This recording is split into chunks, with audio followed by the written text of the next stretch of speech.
Жапаров экс-президент Жээнбеков жөнүндө жарлыкка кол койду. Президенттин милдетин аткаруучу Садыр Жапаров экс-президент Сооронбай Жээнбеков жөнүндө жарлыкка кол койду. Бул тууралуу өкмөттүн басма сөз кызматы билдирди.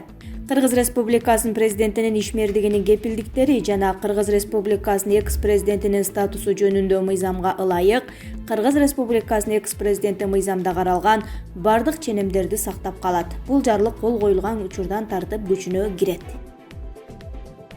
Бишкек жылуулук электр борборуна көмүр ташыган 20га жакын компания ай сайын белгисиз адамдарга 1 миллион сомдон 5 миллион сомго чейин акча берип турушкан. Бул тууралуу кечээ 16 октябрда УКМКдагы маалымат жыйынында Камчыбек Ташиев билдирди.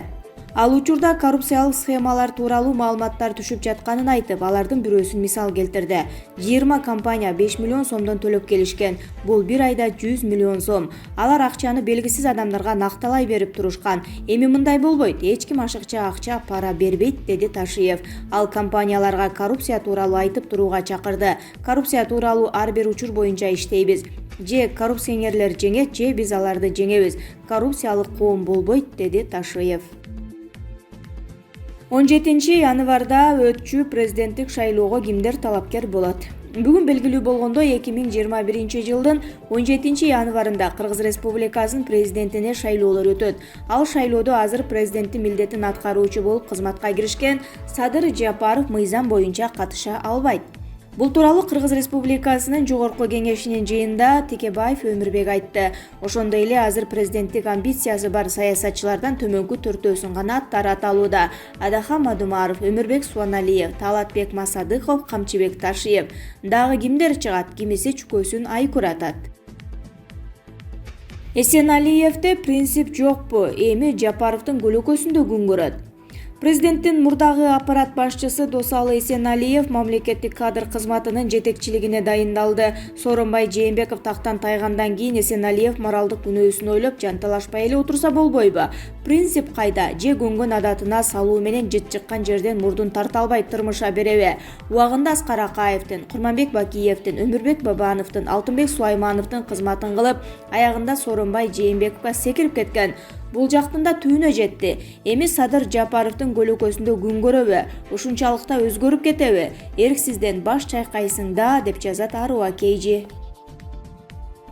Жапаров: жаңы өкмөт бюджетти так аткарышы керек. Бул тууралуу жогорку кеңештин бюджет жана финансы боюнча комитетинин мүчөсү депутат Акылбек Жапаров Азаттыкка комментарий берип жатып айтты.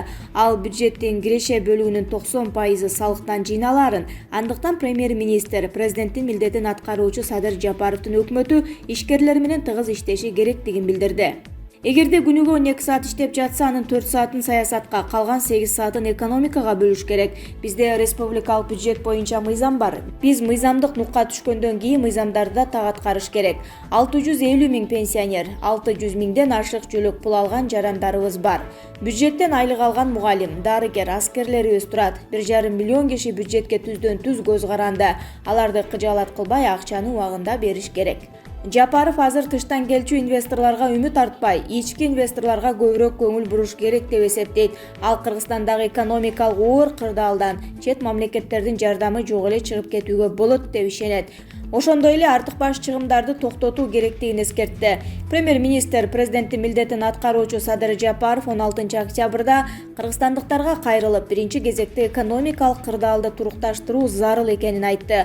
Ал үчүн инвесторлордун ишеничин калыбына келтирүү, ишкерлер үчүн коргоо жана коопсуздук кепилдигин камсыз кылуу милдети турганын белгиледи. Финансы министрлигинин маалыматында быйыл коронавирус пандемиясына байланыштуу Кыргыз өкмөтү сырттан жалпысынан $773 миллион жардам сураган. Анын $597 миллион насыя. Ушул күнгө чейин бул сумманын $334 миллион келип түшсө, сентябрдын башына карата анын $205 миллион жалаң бюджеттин тартыштыгын жабууга колдонулган. Калган $129 миллион Улуттук банктын эсебинде турганы маалымдалган. Быйыл коронавирус пандемиясы башталгандан кийин кайра саналган бюджеттин таңкыстыгы 28-30 миллиард сомду түзөрү белгилүү болгон. Бирок жаңы премьер-министр Садыр Жапаров 14 октябрдагы парламенттин отурумунда дефицит 42 миллиард сомго чейин жетиши ыктымал экендигин айткан.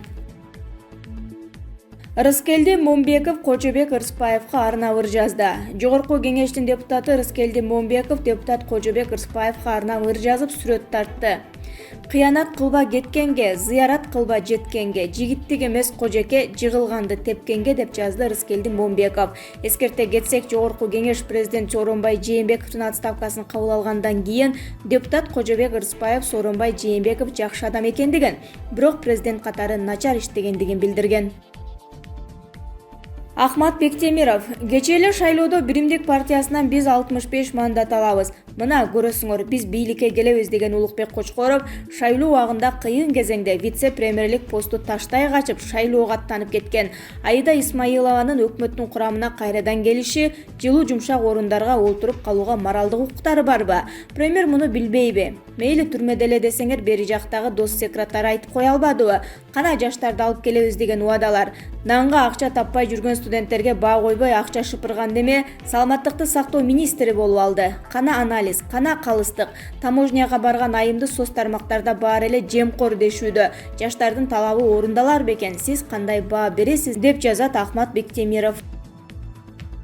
Жекшенкулов жакында бүдөмүк суроолорго чекит коюп, бир топ сырдын бетин ачат.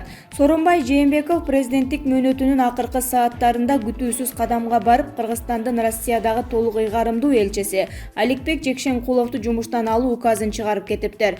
Коомчулук түшүнбөй калды. Бизге жеткен маалыматтар боюнча Аликбек Жекшенкулов чукул арада Бишкек шаарына учуп келип, маалымат жыйын өткөрөрү белгилүү болду. Азырынча сыргайланган көрүнүштүн жандырмагы чечилмекчи. Келаткан жума башында күбө болмокчубуз.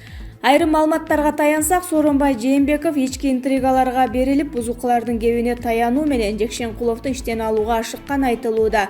Убагында Жээнбеков элчилик кызматына дасыккан дипломат Жекшенкуловду дайындаганын кубануу менен жар салган. Аликбек Жекшенкулов элчи катары алгылыктуу иштерди жасап, эки тараптуу кызматташтыктын аброюн арттыра алганы жалганбы?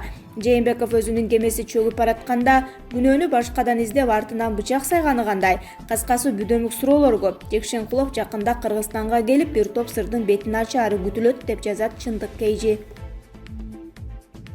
Турсунбай Бакир уулу Садыр Жапаровго сырдуу ачык кат жолдоду. Мурдагы депутат Турсунбай Бакир уулу Кыргыз Республикасынын президентинин милдетин аткаруучу премьер-министр Садыр Жапаровго ачык кат жолдоду.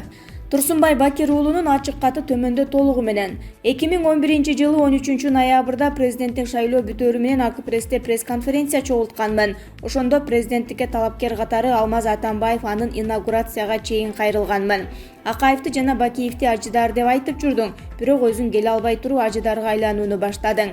Аларды үй бүлөлүк клан деп күнөөлөп жатып, өзүң партиялык кландарды бийликке алып келип жатасың деп. Бул сөздөрүм АК-пресстин жана Дело номер гезиттин архивинде сакталган.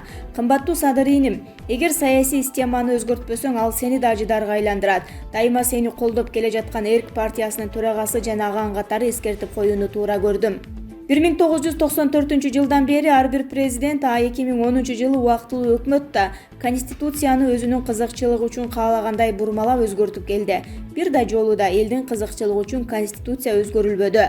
2020-жылы 5-октябрь күнүнөн баштап эл үчүн иштебеген Конституцияга жана бийликке эл нааразы болуп көтөрүлдү. Сен Садыр иним, элди ишендирип, эл күткөн убадаларды бердиң. Барыбыз кубандык. Кимдин сөзүнө киргениңди билбейбиз, бирок азыр бир мандаттуу округдар боюнча шайлоо жүргүзүү эрте экен. Кумтөрдү улутташтыруу маселеси маанисин жоготту жана ушул сыяктуу сөздөрүң көрмандарыңды ыңгайсыз акыбалга алып келүүдө. Мейли, Кумтөр тура турсун, бирок парламенттик шайлоону эскиче өткөрсөң, ошол эле саясий система калып жатпайбы? Азыркы жогорку кеңеш шайлоо босогосун 3%, шайлоо күрөсүн 1 миллион сомго түшүрүп, декабрь айында жогорку кеңешке шайлоону өткөрүп жиберели деген демилгесинде чоң бомба жатканын түшүнүп тургандыр. Башка сөз менен айтканда, партиялардын лидерлери талапкерлердин тизмесин кайра бизнеске айландырып, кимди алып келери чоң сыр эмес. 2010-жылдагы Конституция өзүн актабаганын бардык элге маалым болуп калды. Бийликте турбаган партиялардын өкүлдөрү жана партияларда жок мекендештерибиз жөндөмдүүлүгү бар. Деңгээли ылайыктуу болсо да мамлекеттик кызматтарга тура албай калышты. Ыплас шайлоолор аркылуу жогорку кеңешке келген партиялардын жетекчилери президент менен сүйлөшө коюп, өзүнүн адамдарын өкмөттүн курамына жана жергиликтүү бийликке киргизишип, элдин эмес өзүнүн жеке маселелерин чечип келишкени да элдин кыжырына тийип, мамлекетке ишенбөөнү туудуруп, мигранттардын санын көбөйттү. Эл көтөрүлбөгөндө 2020 балет шайлоонун натыйжасы да өлкөбүздөгү саясий, социалдык жана экономикалык эң негизги руханий моралдык кризисти эбегейсиз күчөтмөк жана мамлекетти талкалоого алып келмек. Акылдуу адам башкалардын катасынан сабак алат, акылсыз адам өзүнүн катасынан да сабак ала албайт. Кыргыз эли башынан күч менен бийликти алмаштырууну 3 жолу кечирди. Эми өзүн актабаган, мамлекетти туңгуюктан чыгара албаган саясий системадан баш тартуу мезгили да келди. Садыриним эл ошону каалап жатат. Эрк партиясынын демилгесин сага дагы бир жолу эстетейин. Сени жана элдин талабын колдогон саясий күчтөрдүн, юристтерден, экономисттерден, жаш лидерлерден, руханий күчтөрдөн конституциялык кеңешмет түзүп, Конституциянын негизинен 1993-жылдагы вариантына элдин кызыкчылыгын камтыган, анча-мынча өзгөрүүлөр менен референдум аркылуу алып келген. Бул тарыхый шансты колдон чыгарып салсак, анда дагы деле чоң өлкөлөрдүн көзүн тиктеген, өзүнүн элин бага албаган табигый байлыктарын кийинки муундарга калтырбай сатып түгөткөн, жада калса жерлерибизди да коңшу өлкөлөргө берип салган өлкө катары кала беребиз. Садыриним, Кыргызстаныбыз дүйнөдө бирөө эле. Баарыбыз киришип өлкөнүн тагдырын жакшы жакка өзгөртпөсөк, балдарыбыз, неберелерибиз кечирбейт. Катуу айтып алган болсо мени кечирип кой. Бирок сөздү учурунда айтпасаң, сөздүн атасы өлөт деген макалды даанышман ата-бабаларыбыз бекеринен айтпагандыр. Садыриним, сенин мекенчилдигиңе, сенин чечкиндүүлүгүңө, сенин эркиңе эч ким шек санабайт. Болгону элдин талабын тезирээк аткарып коюуга гана сени чакырып кеттим. Терең урматтоо менен Эрк партиясынын лидери, Кыргыз Республикасынын мамлекеттик кызматтын 1-класстагы мамлекеттик кеңешчиси, атайын жана толук ыйгарымдуу элчиси, туңгуч акыйкатчысы Турсунбай Бакир уулу.